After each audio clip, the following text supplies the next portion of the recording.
Shrimad home remedies में आपका स्वागत है। और हम आपको बताएंगे तृष्णा के बारे में और हम अपने बारे में, अपनी इंद्रियों के बारे में।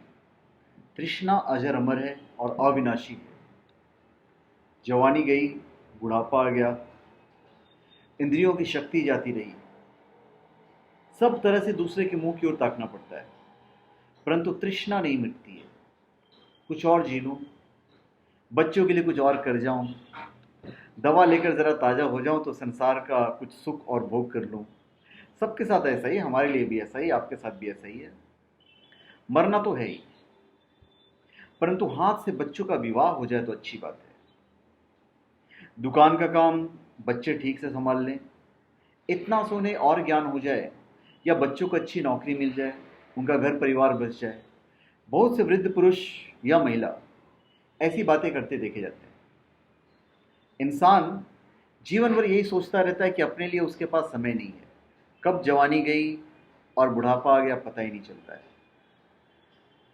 और व्यक्ति जवानी की इच्छाएं बुढ़ापे में पूरा करने की सोचता है।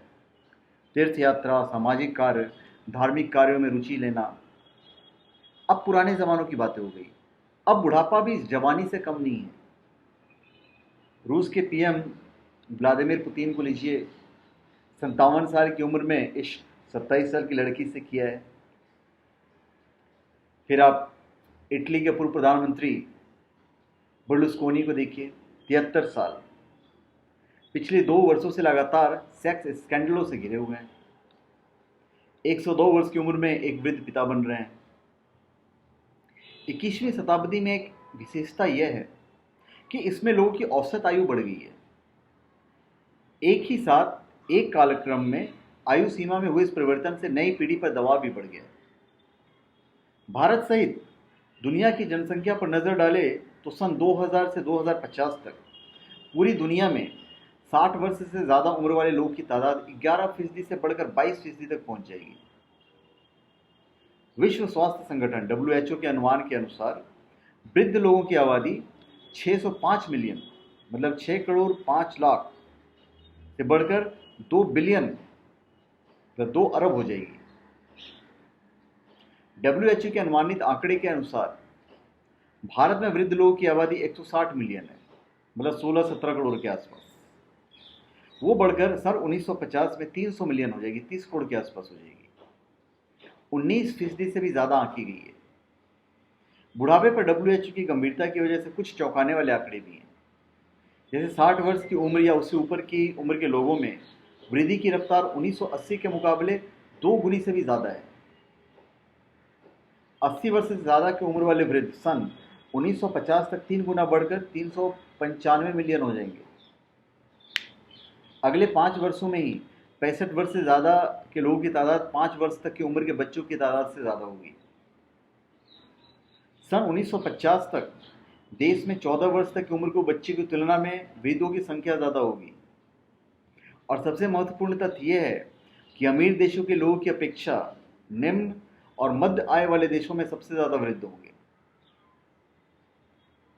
तो चलिए, एनीवेज, इच्छाओं की कोई उम्र नहीं होती है, सेक्स की कोई एक्सपायरी डेट नहीं होती है, इसकी ख्वाहिशें मरते दम तक बनी रहती है। ये हकीकत है। जो सत्ता में होते हैं उनके पास अवसर होते हैं, कुछ दूसरे ऐसे होंगे जिनमें इच्छा होगी पर अवसर नहीं होगा, या अवसर का लाभ उठाने का साहस नहीं होगा। 57 साल के रूस के पीएम व्लादिमीर पुतिन को ही लीजिए, उनकी प्रेमिका 27 साल की, मतलब 27 साल की है। खबर है कि वो शीघ्र ही उसे शादी करने वाले हैं। कुछ दिनों पहले एक रूसी वेबसाइट ने दावा किया कि पुतिन और एलिना मास्को के एक रेस्तरां में एक दूसरे को चूमते देखा जा चुका है। और कुछ ब्लॉगर तो कहते हैं कि उसे पुतिन से एक संतान भी है। लेकिन इस उम्र में भी दिल दे बैठने वाले पुतिन अकेले नहीं है। कुछ ही दिनों पहले इटली के पूर्व प्रधानमंत्री का आपने सुना ही होगा कि युवतियों को युवकों के पीछे नहीं भागना चाहिए, बल्कि उनके जैसे अनुभवी और लोडेड लोगों के पास आना चाहिए। उनकी उम्र 73 साल की है और पिछले 2 वर्षों से लगातार सेक्स स्कैंडलों में घिरे हुए हैं। बहुत सारे पुरुष अपने बुढ़े होने की वास्तविकता को स्वीकार नहीं कर पाते हैं। युवा स्त्रियों से संबंध बनाकर वे अपने सेल्फ एस्टीम को बढ़ाने की कोशिश करते हैं। इससे उन्हें लगता है कि वे बूढ़े हो रहे दूसरे आम पुरुषों से अलग हैं। समाज शास्त्री भी बहुत अलग अलग अपने व्यक्तित्व देते हैं कि असल में शिखर में पहुंचने के बाद स्त्री पुरुष किसी भी व्यक्ति को सत्ता की निसारता और सुसक्ता का एहसास होने लगता है, तो वो भोजन और सेक्स जैसी दो आदिम सुखों की ओर भागता है।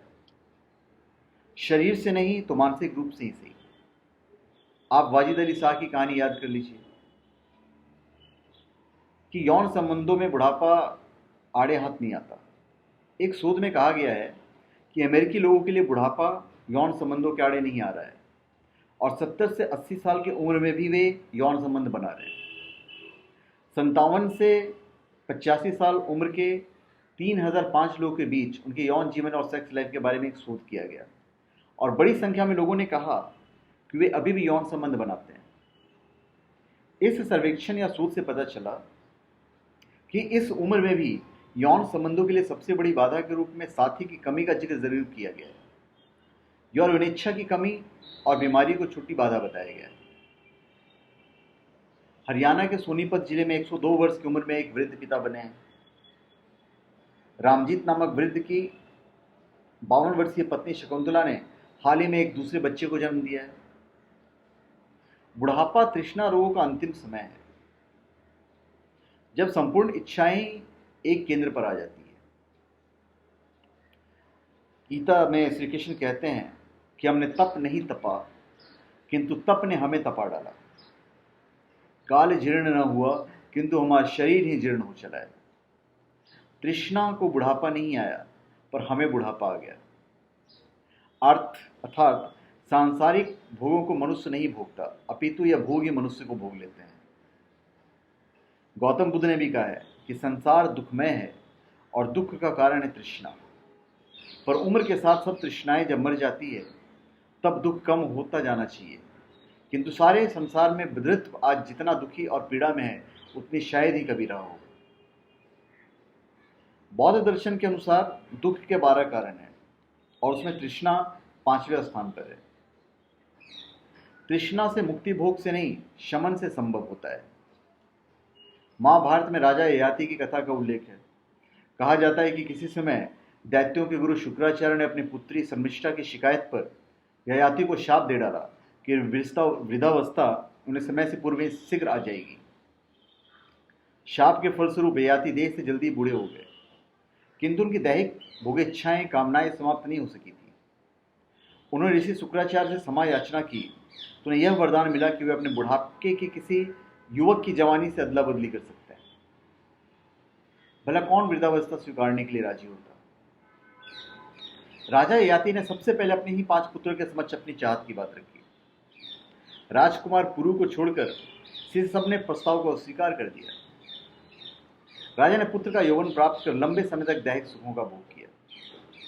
अंत में उन्हें यह अनुभव हुआ कि दैहिक आनंद से उन्हें कभी भी तृप्ति नहीं हो सकती। तब उन्होंने अपने इस पुत्र को उधार का यौवन लौटा दिया और उसे राजपाट सौंपते हुए वानप्रस्थ आश्रम को चले गए। कौरव और पांडव इन्हीं पुरु के कई पीढ़ियों के बाद के वंशज थे।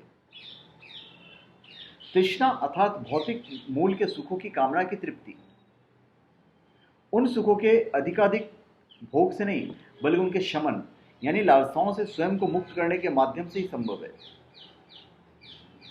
राजा ययाति का उक्त बुद्ध तत्व जो है छिड़कता है कहाँ पे? आदि पर्व के अध्याय 75 में, जहां मनुष्य की इच्छा कामनाओं के अनुरूप सुख भोग से नहीं तृप्त होती, यानी व्यक्ति की इच्छा फिर भी बनी रहती है, असल में वह और बढ़ने लगती है। ठीक वैसे ही जैसे आग में ईंधन डालने से वो अधिक प्रज्वलित हो उठती है। इसलिए इच्छाओं पर नियंत्रण ही विवेकशील व्यक्ति के लिए अनुकरणीय मार्ग है। पृथ्वी रत्नों से भरी है, यह स्वर्ण पशुधन तथा स्त्रियों का भंडार है। यह सब एक व्यक्ति के लिए पर्याप्त नहीं है। ऐसा मानते हुए मनुष्य शमन का रास्ता अपनाए। ऐसा इसलिए कि मनुष्य सब मिल जाने पर भी असंतुष्ट बना रहेगा कि काश मेरे पास और अधिक होता। जैसे भाव उसके मन में, ऐसे भाव उनके मन में आते रहेंगे। पृथ्वी पर जो भी धान जौ मतलब अनाज है, स्वर्ण, पशुधन और स्त्रियां हैं, वे सब एक मनुष्य को मिले तो भी पर्याप्त नहीं होंगे। हम ऐसे हैं। इस तत्व को जानते हुए व्यक्ति को चाहिए कि तृष्णा का परित्याग करे। एक बात मेरी समझ में नहीं आती है कि क्यों स्त्री को भी भोग वस्तुओं में शामिल किया गया है। ऐसा लगता है कि समस्त बातें पुरुषों को ध्यान में रखकर कही गई हैं और धन, दान, रत्न, स्वर्ण आदि एवं स्त्रियां पुरुषों के सुख भोग के साधनों के तौर पर स्वीकारे गए हैं। मुझे ऐसी सोच आपत्तिजनक लगती है। तृष्णा के संदर्भ में कही गई बातें तो स्त्री तथा पुरुष दोनों के समान रूप में लागू होती हैं। फिर क्यों केवल पुरुषों का नाम लिया गया? महाभारत के रचयिता महर्षि व्यास ने स्त्री पुरुष के मध्य ऐसा भेद क्यों किया होगा? प्रश्न विचारणीय है, पर इसका उत्तर न आपके पास है न मेरे पास है। कदाचित संतोषप्रद उत्तर किसी के पास नहीं होगा। ययाति ग्रंथि वृद्धावस्था में यौवन की तीव्र कामना की ग्रंथि मानी जाती है। किंवदंती है कि हस्तिनापुर के महाराज ययाति 1 सहस्त्र वर्ष तक भोग लिप्सा में लिप्त रहे, किंतु उन्हें तृप्ति नहीं मिली। ययाति पराक्रम, ऐश्वर्य और भोग विलास करने के लिए अपने पुत्र पुरु से उसका यौवन लेते हैं और उसे अपनी जरावस्था दे देते हैं। ययाति को विषय वासना से तृप्ति न मिलने पर उन्हें उनसे घृणा हो गई और उन्होंने पुरु की युवावस्था में वापस लौटाया और फिर वैराग्य धारण कर लिया। ययाति को वास्तविकता का ज्ञान प्राप्त हुआ और उन्होंने कहा और लिखा भी है, हमने भोग नहीं भुगते बल्कि भोगों ने हमें ही भुगता है। हमने तप नहीं किया बल्कि हम स्वयं ही तप्त हो गए हैं। काल समाप्त नहीं हुआ है, हम ही समाप्त हो गए हैं। तृष्णा जीर्ण नहीं हुई है पर हम जीर्ण हुए हैं। तृष्णा अतृप्त है, कभी मर नहीं सकती, कभी पूरी नहीं हो सकती। एक बार डॉजियन ने सिकंदर से पूछा कि सिकंदर, जब तो पूरा विश्व जीत लेगा तो उसके बाद क्या करेगा? सिकंदर उदास हो गया। उसने कहा कि अरे, इसके बारे में तो मैंने सोचा ही नहीं था। अतृप्ति किसी को सुख नहीं दे सकती। मन रोज नई चीजें मांगता है, हर बार उसे नया चाहिए। उसे एक कार की इच्छा आ गई, अब उसे कार में नहीं कारों में दिलचस्पी है, संग्रह में दिलचस्पी है।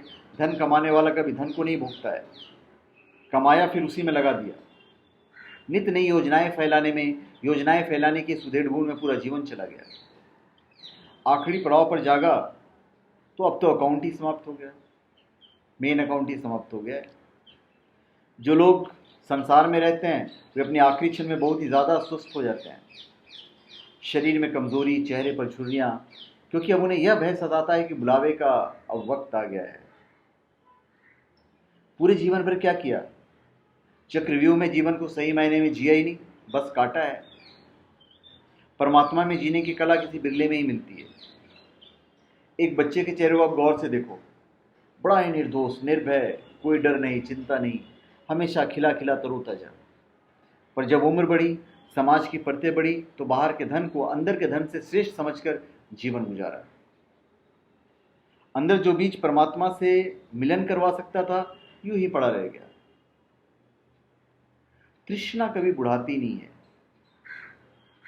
महाकाव्य महाभारत के कौरव पांडव युद्ध की समाप्ति के बाद उसके दुष्परिणामों से व्यथित युधिष्ठिर सरसैया पर पड़े पितामह भीष्म के समक्ष अपनी शंका व्यक्त करते हैं, समस्याएं रखते हैं और उनसे उपदेशात्मक वचन सुनते हैं। तत्संबंधित अनुशासन पर्व में नीति संबंधी अनेक बातों का जिक्र मिलता है। एक स्थल पर भीष्म युधिष्ठिर को संबोधित करते हुए मनुष्य के सहज वृत्ति तृष्णा की चर्चा करते हैं। तृष्णा अर्थात ऐहिक सुख सुविधा, धन संपदा, मान प्रतिष्ठा, अधिकार वर्चस्व, यदि पाने बटोरने की भूख। तो अपने आपको बताता हूं उन्होंने क्या कहा।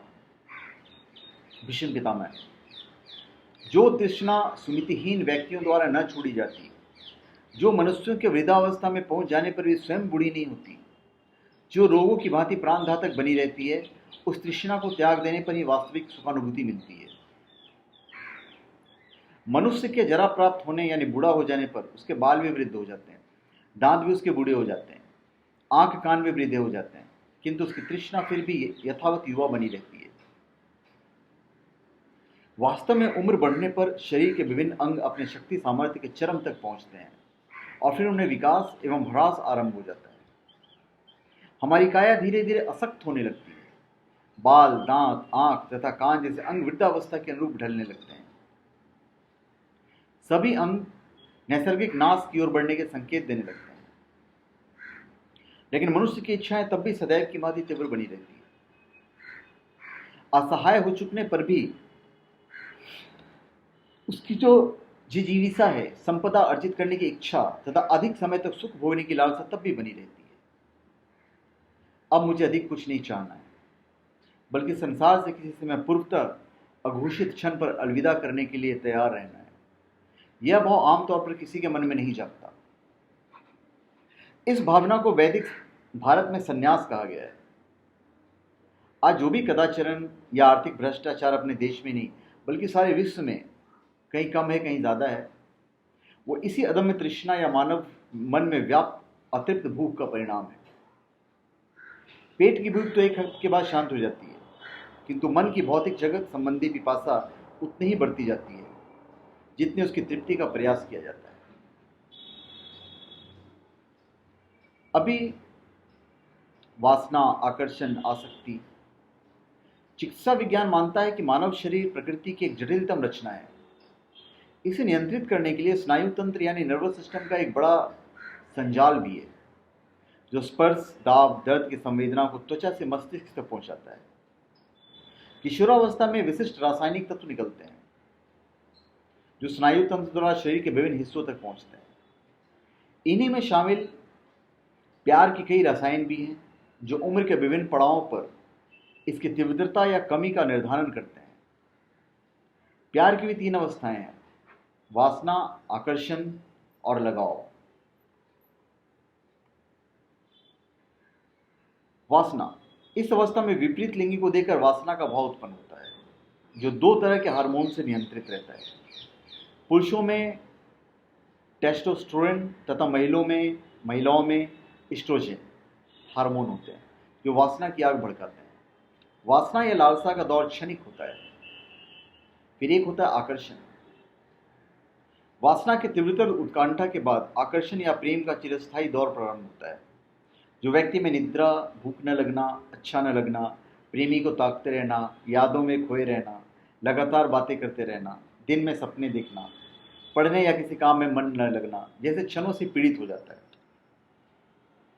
इस अवस्था में डोपामिन, नॉर एपिनेफ्रिन तथा फिनाइल एथाइल इमाइन नामक हार्मोन रक्त शामिल होते हैं।